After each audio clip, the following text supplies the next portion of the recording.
Hi, how's it going? Renfe is the Spanish national rail operator. It runs high-speed, commuter, regional and freight trains within the country. And it also operates internationally, like the high-speed train to Marseille and Lyon and France, and it also partly owns the Leo Express operator in the Czech Republic. However, did you know Renfe also operates a tram line? Come along with us to check this particular tram line in the beautiful city of Cádiz, at the south of the Iberian Peninsula. Let's visit this place full of history on board of two of the best high-speed trains running on the Spanish high-speed network. We start our journey at Madrid.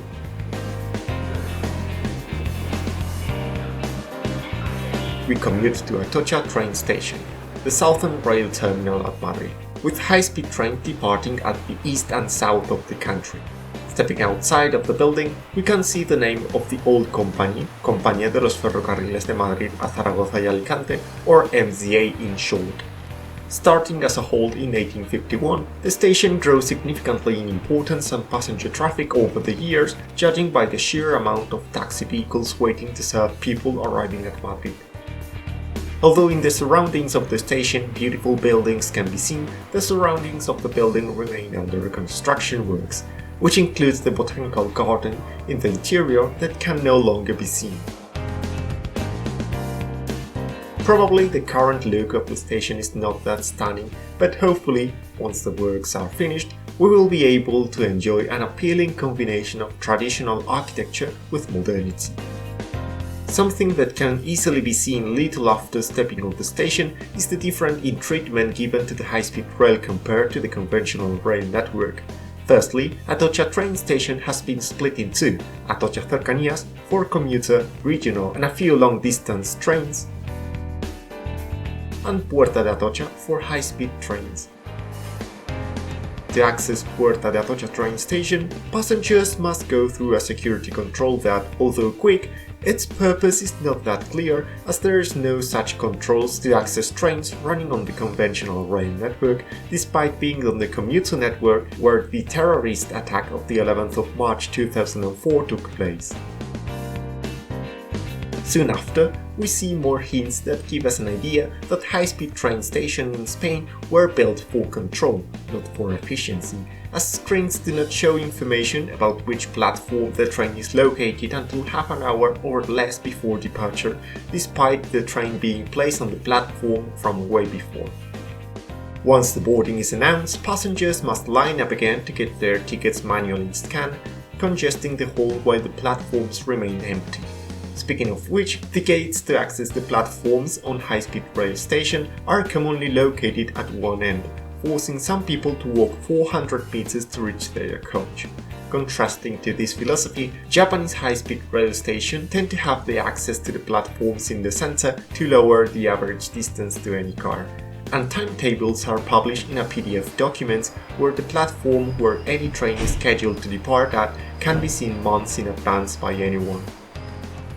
Our first part of the trip will be on board an AVE service operated by Renfe served with an S-100 unit, the first high-speed train that came to Spain in 1992, with the opening of the first high-speed line that connects Madrid to Sevilla, the line we will be taking today. Based on the French TGV, Renfe ordered to Alstom a handful of units adapted to the Spanish climate, with changes in signaling system and the design of the front more rounded than their French counterpart. An approach also taken by the South Korean KTX-1.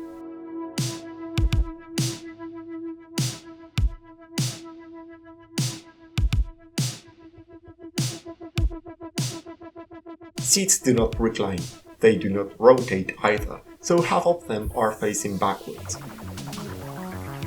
I got lucky to get a window forward facing seat. To my surprise, there are power sockets on each seat. The Madrid-Sevilla high-speed line was firstly planned to be built in Iberian gauge, making use of the German S-252 locomotives, pulling carriages at up to 220 km an hour. However, it was later decided to build this line in standard gauge and to operate the faster French high-speed trains. This is personally an important trip for me, as with that I have ridden all high-speed train models in Spain at least once. just in time before the S-100 gets retired, which might happen not that far away in the future, as this train have over 30 years on their back.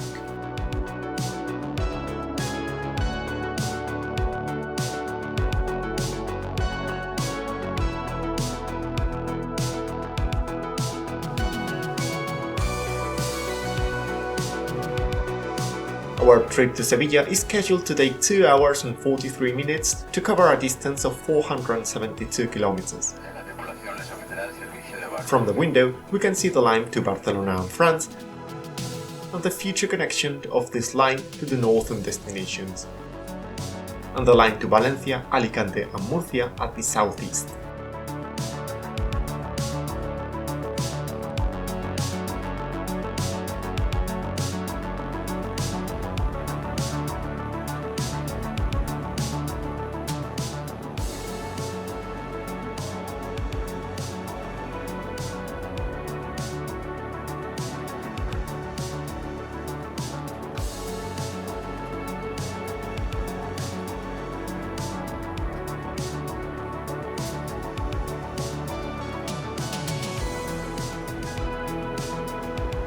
Later, we see a small branch to Toledo, a city that was never connected to the main line. It is planned, however, to be connected to the future high-speed line between Madrid and Lisbon, although there is still controversy on how to integrate the city conveniently in the line without damaging the historic heritage of Toledo.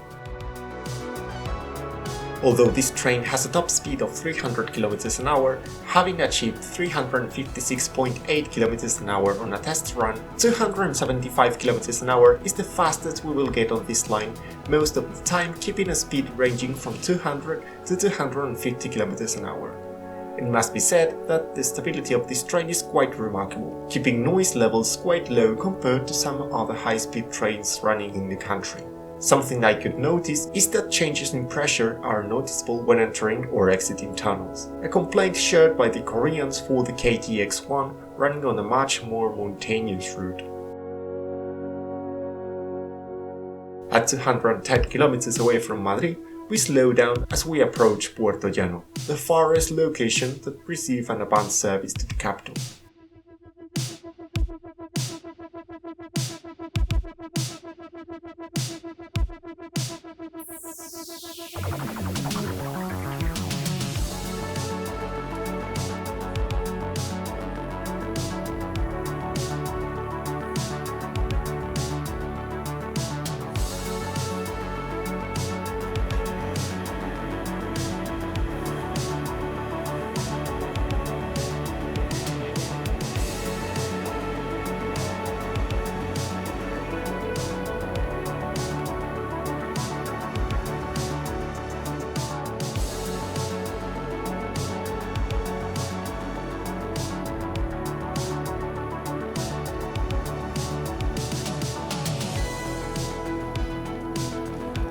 One of the key features of the S-100 trains is the cafeteria card. Its panoramic windows really add an inviting feeling with lot of sunlight entering inside, making it a place to enjoy the ride and the sights of the beautiful Andalusian landscape, a sensation no other high-speed train in Spain could achieve.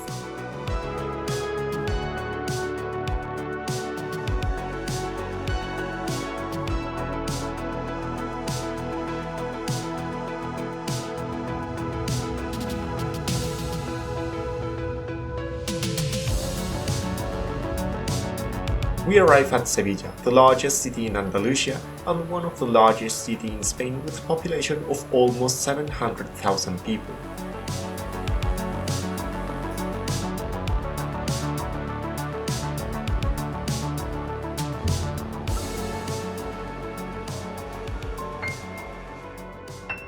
Having the largest city centre of all cities in Spain, Sevilla hosts a handful of touristic attractions.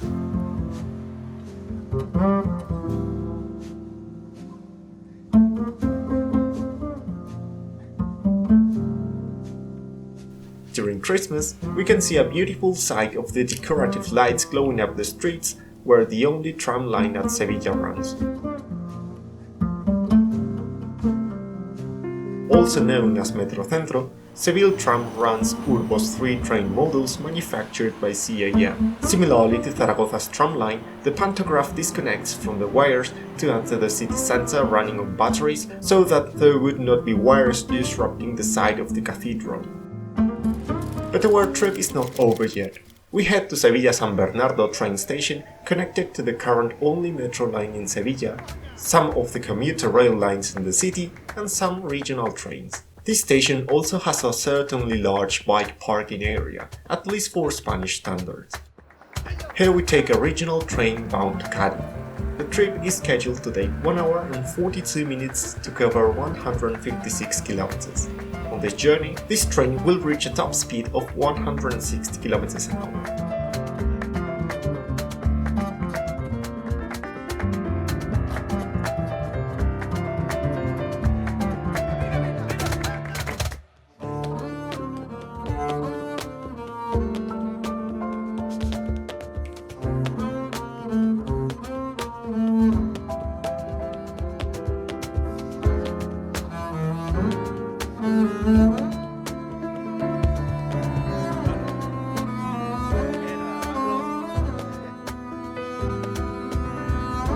As we approach the coastline, we start being able to see the ocean in the distance.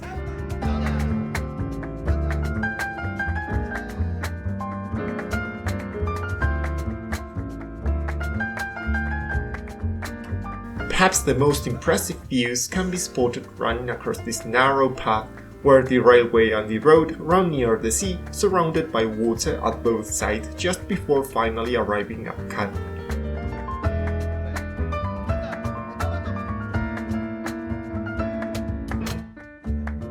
Cádiz is a city with a population of around 100,000 whose economy relies on the maritime sector on the one hand and on tourism on the other, as Cádiz has a rich history dating from the Phoenicians.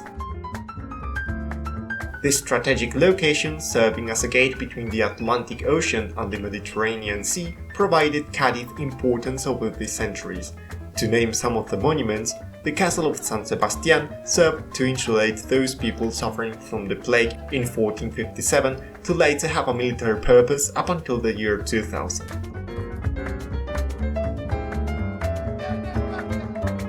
From the top of the Cádiz Cathedral, views from the entire city can be enjoyed.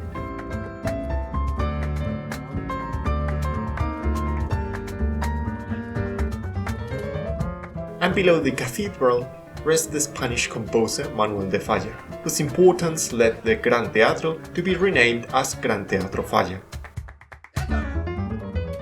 Cádiz also played a role as a major trading point with Europe after the discovery and colonization of the Americas at the end of the 15th century, on a trip captained by Christopher Columbus, with a second trip departing from Cádiz in 1493. And if it was not enough, here the first Spanish constitution was ratified in 1812. But enough of talking. Let's run back to the train station to take the tram, and we missed it. Now we have to wait 1 hour for the next tram to show up. Yes, these are terrible frequencies for a tram line. So what is this train? As we said at the beginning of this video, this is a tram, or rather a tram train line operated by Renfe, the only tram line operated by Renfe in fact. It started operation in 2022 and is owned by the regional government of Andalusia. The Cádiz Bay tram train, or Trambahía, runs alongside the only commuter cercanías line in Cádiz. It was designed to connect the near population of the Cádiz Bay area through 24 kilometers of track, although the project got delayed by 12 years. Trains are locally manufactured by CAF based on the Urbos model with some modifications. They are built in Iberian gauge to be able to run on the same tracks as the heavy rail for the first portion of the line. Starting from Cádiz, it is powered by 3 kV DC over the head wires, visible by the fact that there is a double catenary. There are doors at 2 heights for the heavy rail station and the tram stations later on the line, with extensions that cover the gap between the train and the platform. A tiny lift can also be found in the interior to ease the access for people with reduced mobility.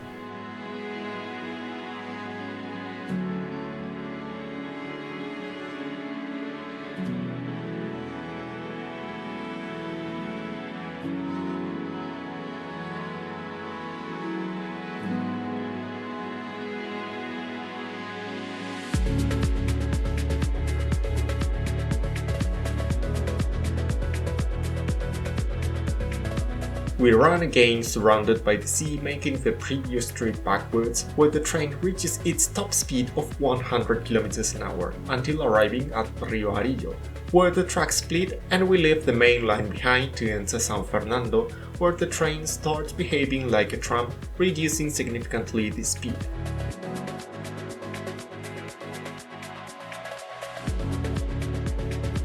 At San Fernando, the train runs at 1.5 kV DC, having now only one single cable on top.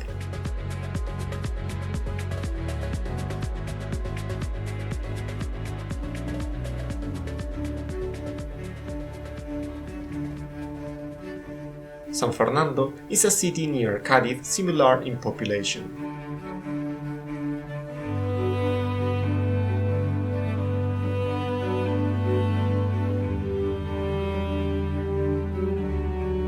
From the edge of the city, Cádiz and the Constitution of 1812 bridge can be spotted on the horizon.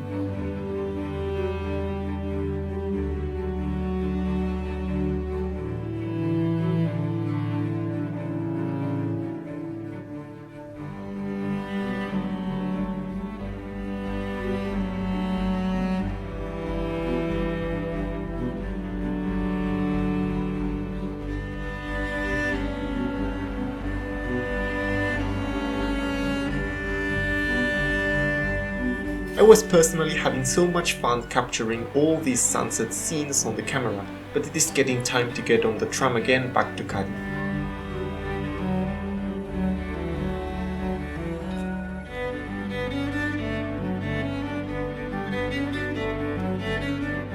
Back again once more at Cádiz train station, we take a last glimpse to Cádiz before hopping on the regional train back to Sevilla.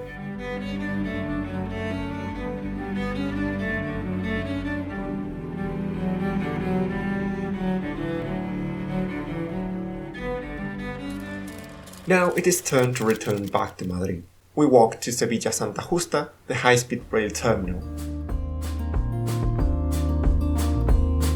After going through the security control and the tickets checked, we are ready to board on the last train for today's video, the S-103, manufactured by the German Siemens, considered by some Renfe's best high-speed train. The Siemens Velaro has a top speed of 300 km an hour, being a candidate to operate at 350 km an hour once the upgrade of the Madrid-Barcelona high-speed line is complete. This train model from 2006 keeps the national speed record at 403.7 km an hour on a test run. My seat is unfortunately poorly aligned to the window and it is also facing backwards. Unlike the S-100 series, seats can be reclined, and this lever below the seats suggests me seats were designed to be able to rotate as those found in Asia. However, it looks like they decided to lock the seats for some reason, as I could not manage to make them spin, meaning only half of them face the trip direction. TVs are switched off and no sound comes from the entertaining system located on each seat. Although I think it is fair to say no one would use it anyway, as today most of the people would simply use their phones during the trip if they are not working with a laptop, reading a book or taking a nap. If I got impressed by the S-100, the S-103 happens to be even more silent with a great stability for Spanish standards, and much superior pressurization than the Alstom S-100, as entering and exiting tunnels is not a bother anymore. The Siemens Velaro S-103 also has a cafeteria car, although it does not feel as inviting and comfy as the cafeteria car from the previous S-100 train.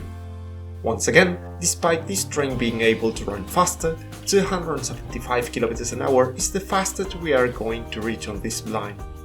Both the S-100 and the S-103 have a 2+2 layout for standard class and a 2+1 layout for first class.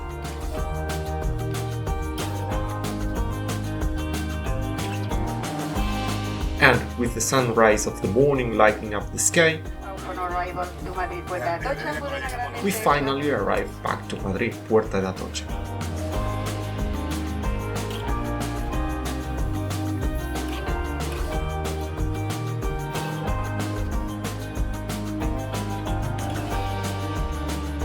Thanks for watching this video. Hope you enjoyed it. Feel free to leave your thoughts in the comment section below. See you in the next one. Bye.